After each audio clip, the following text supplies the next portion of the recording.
Hi friends, welcome back to the arts academy. तो हम लोगों ने जैसा कि प्रीवियस क्लास में पढ़ा था कि किस तरह से यहाँ पर कॉन्स्टिट्यूएंट असेंबली का फॉर्मेशन हुआ, डिमांड हुआ और किस तरह से आगे का प्रोसेस चला था। आज हम लोग देखेंगे कि यहाँ पर इंडिया का इंडिपेंडेंस एक्ट किस तरह से यहाँ पर काम करेगा। तो नेक्स्ट टॉपिक है द इंडियन इंडिपेंडेंस एक्ट 1947।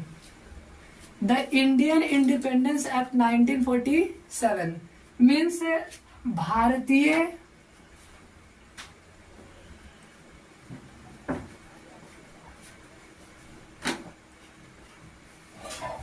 भारतीय स्वतंत्रता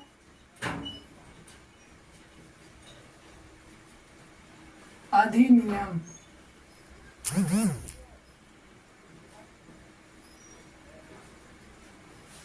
1947। भारतीय स्वतंत्रता अधिनियम 1947 इसमें मुख्यतः तीन बातें कही गई। मीन्स भारतीय स्वतंत्रता अधिनियम 1947 में मुख्यतः तीन बातें कही गई और ये जो तीन बातें जो रही उसमें पहला रहा कि the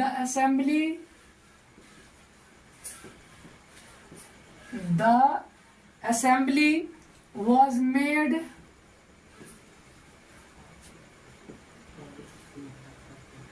fully sovereign,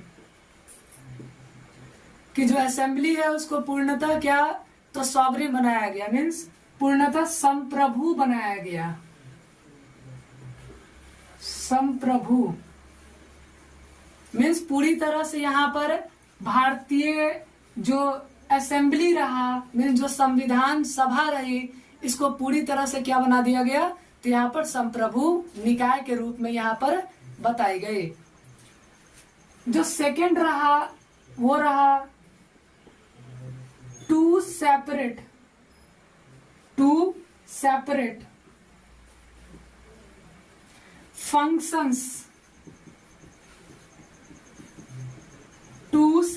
functions were assigned।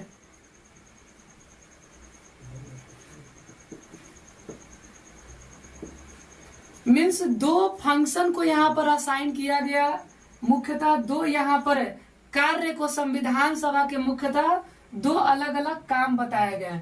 तो संविधान सभा के दो अलग अलग काम कौन कौन से रहा तो एक रहा मेकिंग ऑफ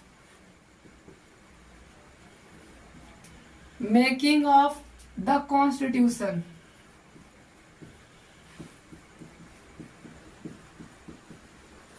मीन्स भारत के लिए संविधान बनाना, और दूसरा रहा इनेक्टिंग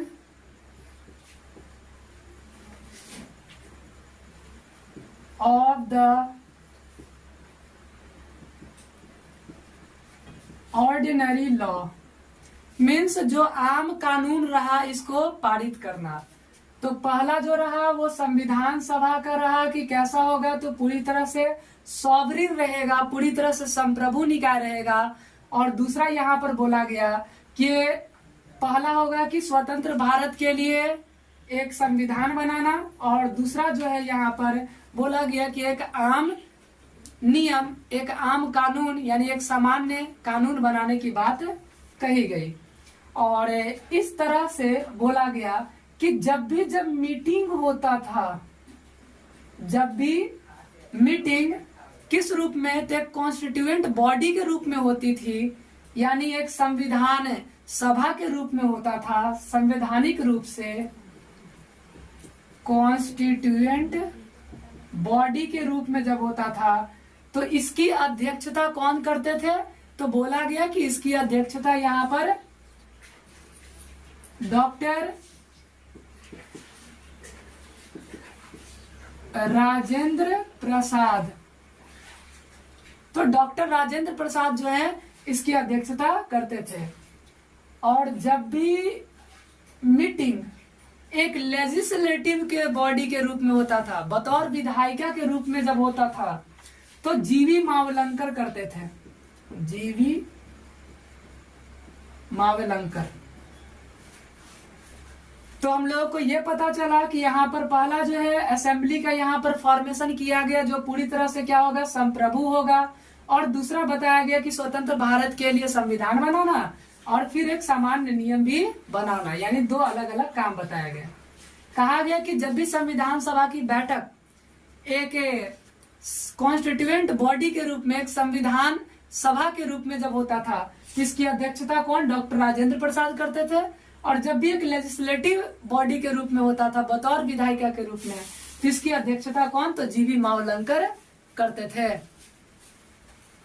और इस प्रकार से जो असेंबली हुआ इंडिया का, ये भारत का जो संविधान सभा हुआ, ये भारत का संविधान सभा फर्स्ट पार्लियामेंट कहलाया। तो रिमेंबर माय फ्रेंड्स कि फर्स्ट पार्लियामेंट अगर कोई हुआ इंडिया का तो होगा कौन सा, तो कॉन्स्टिट्यूएंट असेंबली यानी संविधान सभा। तो संविधान सभा भारत का पहला संविधान पार्लियामेंट यानी संसद के रूप में जाना गया।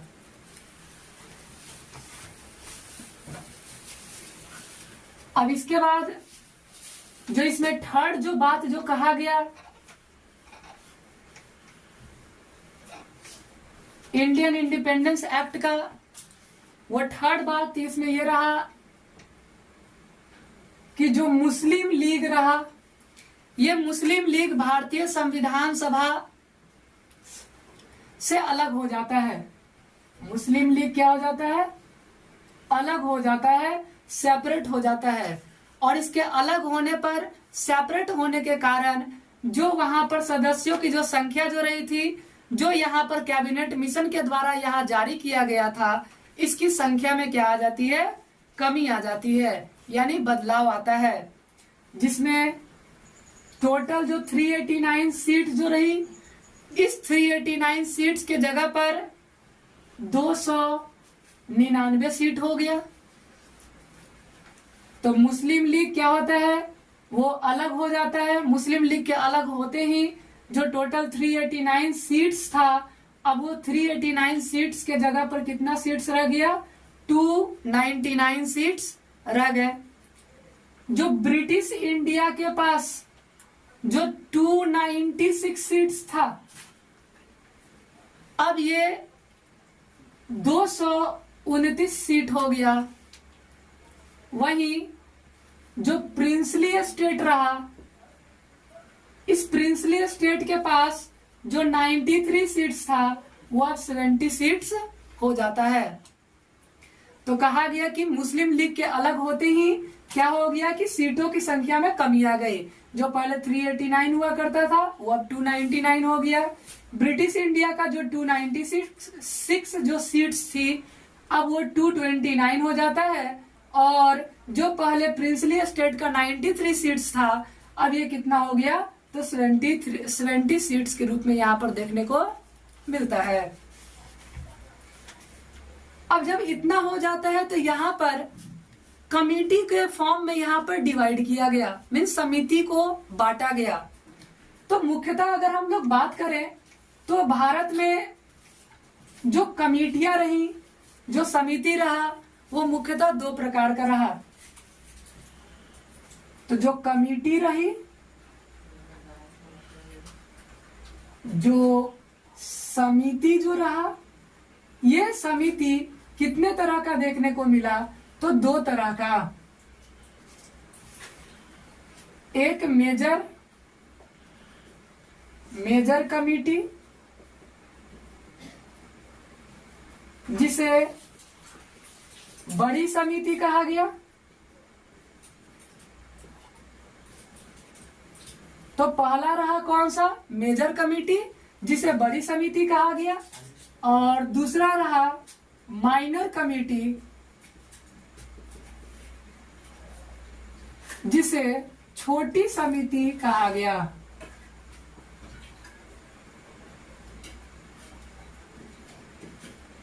जिसे छोटी समिति के रूप में बताया गया। तो जो बड़ी कमेटी रहा उसकी संख्या 8 थी और जो छोटी समिति जो रहा इसकी संख्या लगभग 13 बताई जाती है। इसी कमेटी में से जो यहाँ पर बताया गया कि जो सबसे महत्वपूर्ण जो समिति रही वो यहाँ पर देखने को मिलेगा, कौन सा? Drafting committee. Drafting committee, drafting committee को ही हम लोग प्रारूप समिति के नाम से जानते हैं। प्रारूप समिति। तो ड्राफ्टिंग कमेटी को ही हम लोग क्या कहते हैं? प्रारूप समिति के नाम से जानते हैं। अब कहा गया कि ड्राफ्टिंग कमेटी का काम क्या था।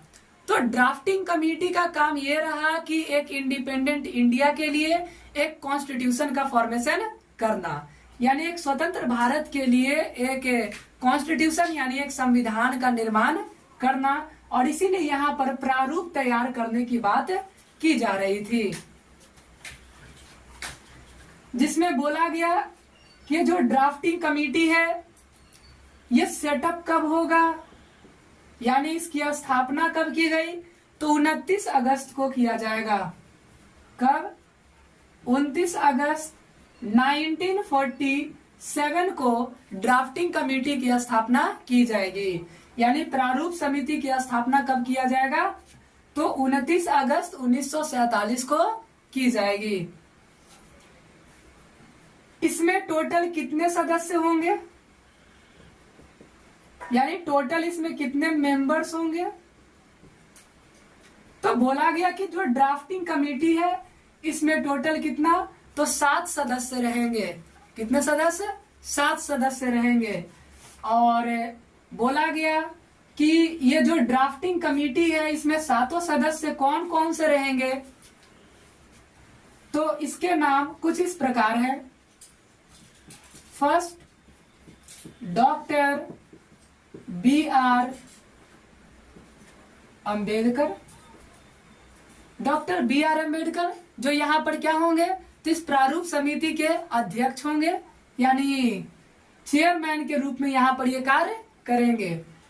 तो remember, drafting committee major committee के अंतर्गत आती है, बड़ी समिति के अंतर्गत आती है, जिसकी स्थापना कब, तो 29 अगस्त 1947 को किया जाता है, जिसमें टोटल सदस्यों की संख्या कितनी बताई जाती है, 7 बताई जाती है। और ये 7 कौन कौन से सदस्य हैं, तो पहले हैं डॉक्टर BR अंबेडकर जो क्या रहे, अध्यक्ष रहे। सेकंड यहाँ पर हो जाएंगे कौन, तो N गोपाला स्वामी अयंगर। तीसरे जो रहेंगे वो हो जाएंगे अल्लादी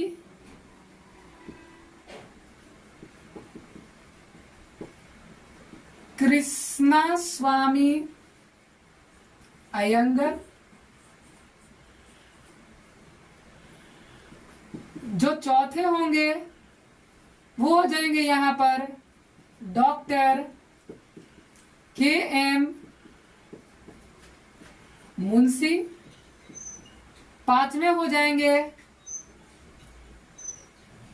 सैयद मोहम्मद सादुल्लाह।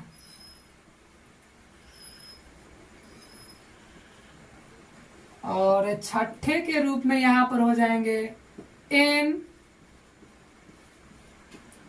माधवा राव। और सातवें जो होंगे इसके जो सदस्य रहेंगे वो हो जाएंगे TT कृष्णमाचारी।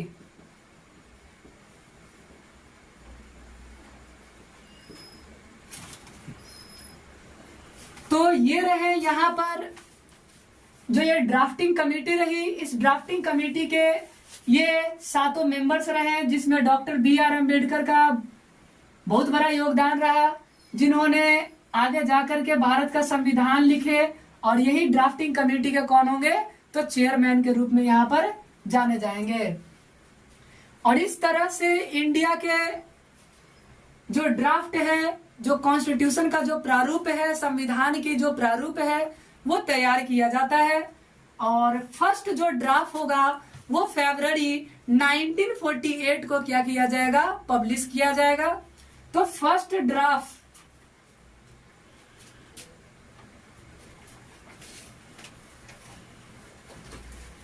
जो फर्स्ट ड्राफ्ट होगा इसका पब्लिश इसको कब किया जाएगा, यानी इसको कब प्रकाशित किया जाएगा पहले ड्राफ्ट को। तो फर्स्ट ड्राफ्ट जो होगा, फर्स्ट ड्राफ्ट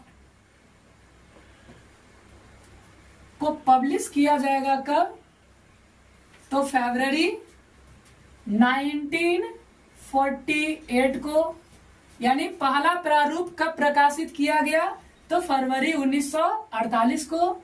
और सेकेंड जो ड्राफ्ट होगा, ये सेकेंड ड्राफ्ट कब पब्लिश किया जाएगा, तो सेकेंड ड्राफ्ट को पब्लिश कब किया जाएगा, अक्टूबर 1948 को। और जो लास्ट ड्राफ्ट जो होगा, लास्ट ड्राफ्ट जो पब्लिश किया जाएगा, तो लास्ट ड्राफ्ट कब पब्लिश किया जाएगा, तो 4 नवंबर 1948 को।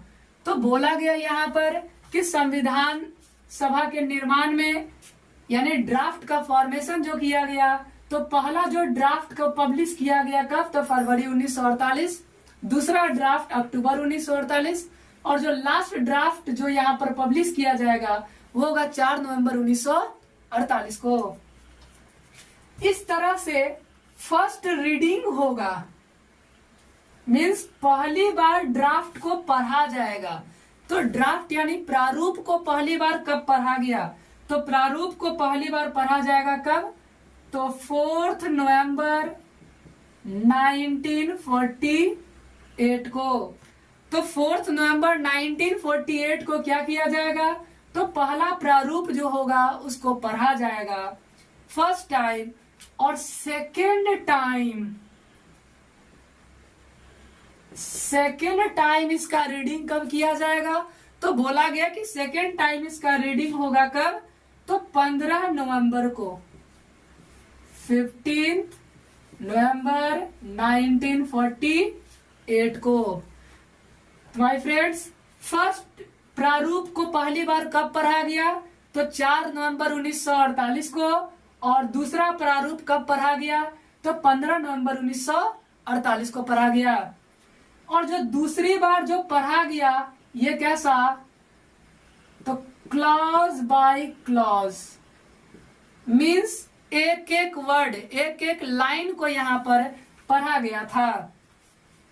और इस तरह से ड्राफ्ट को बनने में लेस देन 6 इयर्स, यानी 6 साल, 6 मंथ्स, यानी 6 महीने से भी कम का समय यहाँ पर लगता है। और टोटल कितना दिन लगा, टोटल डेज, तो टोटल कितना दिन, तो 141 दिन लगा। और इस तरह से जो भारत का जो प्रारूप रहा वो बन करके क्या होता है, तैयार हो जाता है। तो माय फ्रेंड्स, चैनल को लाइक, सब्सक्राइब और शेयर करना ना भूले। Thank you.